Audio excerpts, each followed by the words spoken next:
Good morning, students. Today I am going to explain the remaining part of the chapter number first, the best Christmas present in the world. So हमने अभी तक story पढ़ी थी कि उस draws में से क्या निकला था, एक इन्वेलप निकला था जिसमें 1 साल पुराना था, जिसमें बताया था जो जिम मर के अपन उसने अपनी वाइफ के लिए कोनी के लिए लिखा था। सो उसमें वो बता रहा था कि कैसे जो जर्मन सैनिक थे और ये इनके बीच में आपसी दोस्ती हो गई थी, कैसे वार को बुलाकर शांति का माहौल बन गया था और ये अपने सोल्जर्स वगैरह एक दूसरे को शेयर कर रहे थे। सो ये क्रिसमस इवनिंग की बात थी, ऐसा हम देख रहे थे। ठीक है, आगे पढ़ते हैं हम। Captain Jim MacPherson's, I replied, and a happy Christmas to you too. जैसे उन्होंने क्या था कि हैप्पी क्रिसमस, उधर से जो जर्मन ऑफिसर था तो कैप्टन जो था उसने भी इधर से रिप्लाई किया कि happy Christmas too, I am school teacher from Dorset in the west of England. और ये बोलता है कि मैं डोरसेट का स्कूल टीचर हूँ जो कि वेस्ट इंग्लैंड में है। A Dorset, he smiled, I know this place, I know it very well, we shared my rum ration and his excellent sausages. और वो बोलता है कि डोरसेट है, मैं उस पहचानता हूँ, आई नो इट वेरी वेल। और फिर हमने जो भी अपने खाने पीने की चीज़ थी वो क्या की, उन्होंने शेयर की। And we talked Connie, how we talked, he spoke almost perfect English. वो बोलता है कि जो उनकी इंग्लिश थी, हमें बात कर रहे थे तो बिल्कुल परफेक्ट इंग्लिश में बात कर रहे थे। But it turned out that he had never set foot in the Dorset, never even been to England. So फिर ये बोलता है कि बात तो जो उसको पता चला कि मतलब मेन बात क्या थी, वो कभी डोरसेट आया ही नहीं, उसने कभी set foot on the Dorset, मतलब कभी पैर डोरसेट में रखा ही नहीं, और उसने इंग्लैंड भी नहीं देखा। He had learn all he new of England from school and from reading books in English. उसने सब जो भी जितना भी था वो सब अपनी इंग्लिश बुक में पढ़ रखा था, मतलब सब उसने कहाँ से बुक वगैरह में देख रखा था, पढ़ रखा था। His favourite writer was Thomas Hardy. उसका फेवरेट राइटर कौन था? Thomas Hardy. His favourite book far from the madding crowd, उसकी फेवरेट बुक का नाम है ये कौन सी? Madding crowd. So out there in no man land we talked of Bathsheba and Gabriel Oak and sergeant Troy and Dorset. So उन्होंने फिर बहुत सारी बातें करी। इन नो मैंस लैंड मतलब ऐसी, नो मैंस लैंड मतलब जहाँ पर सिर्फ आर्मी के लोग रहते हैं, सोल्जर्स रहते हैं, दूसरा कोई लोग वगैरह रहते हैं। तो उन्होंने बहुत सारी बात करी, बहुत सारी बुक्स के बारे में डिस्कस करा। He had a wife and one son born just 6 months ago। वो बोलता है कि मतलब उसकी एक वाइफ थी और उसका एक सन था जो 6 महीने पहले ही जन्मा था। As I looked about me there were huddles of khaki and grey everywhere. वो बोलता है कि मैंने अपने आसपास देखता हूँ तो सभी खाकी वाले, मतलब सब सोल्जर से आसपास थे, जर्मन सैनिक वगैरह सब अपने आसपास थे।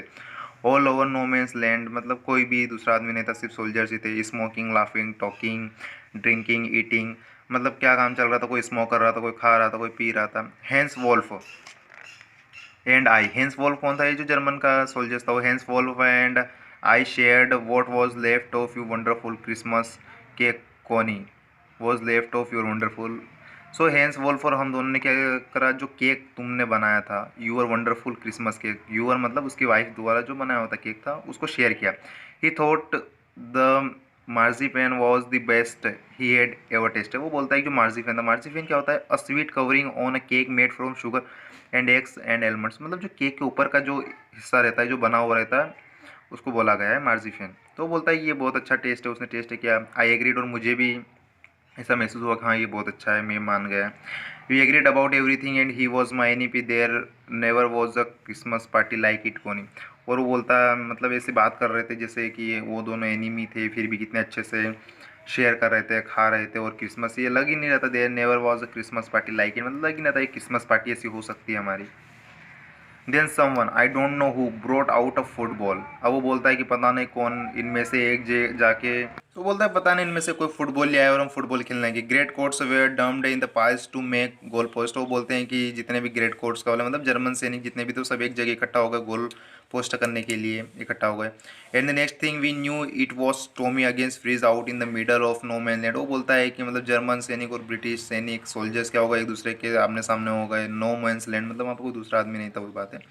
Hence Wolf and I looked on the church, clapping our hands and stamping our feet to keep out the cold as much as anything। और वो बोल रहा है कि हम क्लैपिंग करने लगे, मतलब फुटबॉल खेलने के जोश आने लगा फुटबॉल खेलने में, ऐसा वो बोल रहे थे, सब चीयर्ड हो रहे थे, to keep out the cold so much. There was a moment when I noticed our breathing mingling in the air between us. वो बोल रहा है कि मैंने उस टाइम पे ऐसा मोमेंट था नोटिस किया कि सभी की सांसें हमारी मतलब कैसे जब हम गेम खेलते हैं सांसें थम जाती है, ऐसा कुछ चल रहा था उनके उत्साह था.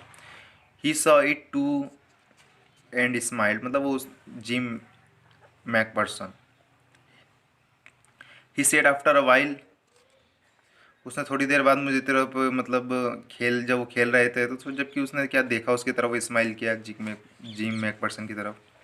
आई think this is how we should resolve this war. A football match, no one dies in football match, no children are orphaned and no wives become widows. देखिए विडोज का मतलब विधवा होता है और ऑर्फेंड का मतलब होता है अनाथ बच्चे. वो बोलता है कि अगर मान लीजिए हम अपना वॉर फुटबॉल गेम से ही अगर सोल्व कर लें, जैसे इसमें जब सोल्जर वॉर करते हैं तो क्या बहुत सारे बहुत सारों की डाई डेड हो जाती है. सो ऐसे बोलता है कि अपन क्या करते हैं फुटबॉल मैच से ही वॉर को सोल्व कर ले तो कोई किसी की पत्नी विधवा नहीं होगी, किसी के बच्चे अनाथ नहीं होंगे. सब बोलता है. I had prefer cricket I told him. लेकिन जो जिम था वो इंग्लैंड का था तो इंग्लैंड में सबसे ज़्यादा क्रिकेट खेला जाता है जबकि जर्मन वाले फुटबॉल में परफेक्ट होते हैं. सो जिम बोलता है कि नहीं अपन क्यों ना फुटबॉल की जगह क्रिकेट खेलें. Then we Tommies could be sure of winning probably. तो ये बोलता है कि अगर मान लो क्रिकेट का मैच खेलते हैं तो हम श्योरली प्रोबेबली मतलब हम जीत जाएंगे. मतलब वो बोलता है क्योंकि उनका क्रिकेट मेन गेम था. We loved at that and together we watch the game. हम एक दूसरे की तरफ हंस रहे थे और मैच को देख रहे थे. आगे क्या है, सैड टू से कौनी फ्रीज वॉन. और वो बोलता है एक सेट टू से मतलब क्या है कि वो थोड़ा दुखी हो गया क्योंकि जो फ्रीज लोग थे वो फुटबॉल जीत गए थे 2-1. टू गोल्स जर्मन लोग की सैनिक ने किए थे जबकि एक किसने किया था, इंग्लैंड वालों ने. मतलब ये जिम की टीम क्या हार गई थी. But as Hans was generously said our goal was wider than their so it was not quite fair. लेकिन जो जर्मन था वो बोल रहा था कि जो हमारा गोल था वो वाइडर था आपके इससे, सो क्या हम आसानी से जीत गए. तो ऐसा कोई बात वाली बात नहीं, कोई दिक्कत वाली बात नहीं और वो हैप्पी रहे. The time came and all too soon. When the game was finished, the snaps and the rum and the sausages had long since run out, and we knew it was all over. और वो बोलता है कि हमारा match भी खत्म हो गया और हमारे खाने पीने की जितनी सारी चीज़ें थी वो भी क्या हो गई, खत्म हो गई. सो मैच एंड की तरफ चला गया और एंड हो गया match. I wished Hans well and told him I hoped he would see his family again soon, that the fighting would end and we could go all home. सो ये बात करने लगे जो जिम थे और जो ऑफिसर थे जर्मन को बोलते हैं कि I hoped he would see his family. वो बोलता है कि तुम अपनी फैमिली के पास जाओगे होप करता हूँ मैं और उनसे मिलोगे. ऐसा वो क्या करता है, बात करता है कि तुम ये fighting would end we could go home, कि ये फाइटिंग एंड हो जाएगी और हम क्या करेंगे अपने अपने फैमिली से मिल सकें. I think that is what every soldiers wants on both sides, Hans Wolf said. Hans Wolf ने क्या कहा, हाँ ये तो सभी सोचते हैं ऐसा, दोनों तरफ के सोल्जर्स हैं चाहे वो जर्मन के हो इंग्लैंड का, वो भी अपनी फैमिली से मिलना चाहते हैं. Take care Jim MacPherson's. तो बोलता है कि अपना ध्यान रखना. I shall never forget that moment nor you. So फिर बोलता है कि मैं ये मोमेंट कभी नहीं भूलूंगा और आप भी नहीं भूलोगे क्योंकि ये मोमेंट ही ऐसा था, क्योंकि ये इन्होंने कितना एंजॉय किया वॉर को भुलाकर क्योंकि एक दूसरे के एनिमी थे ये.